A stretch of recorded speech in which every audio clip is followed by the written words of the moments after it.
We have a lot of plants in this country that are here for a specific use, agricultural use, whether you're talking plants for crops, for food, for forests, but we also have a lot of fruit trees we've brought in and developed, and a lot of these are becoming weeds. And we have to understand which ones these are and take care. But you might ask, why is a guava a problem? And a lot of these fruit trees, they grow wild, they're invading large areas and they act as food for birds, and they distract these birds from eating the fruit of indigenous species, thereby spreading their seeds.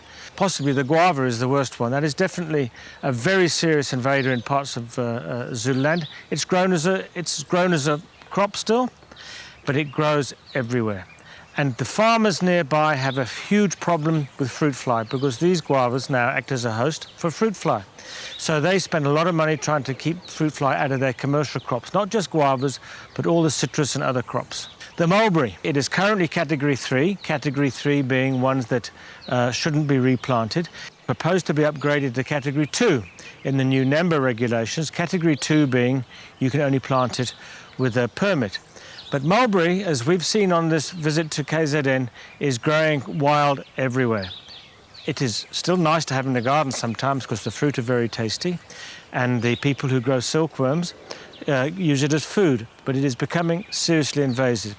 Mangoes are becoming a problem. You can find mango trees growing almost everywhere in parts of Natal, not just in orchards, and they have the same detrimental effect as wild guavas.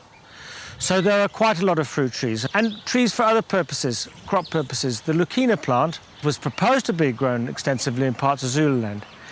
There are still some of the original plantations that were put there, and it was going to be grown as a fodder crop because it has very tasty leaves and pods.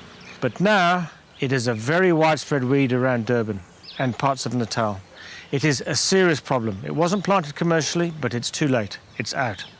Forestry and large-scale agriculture are things we have to live with.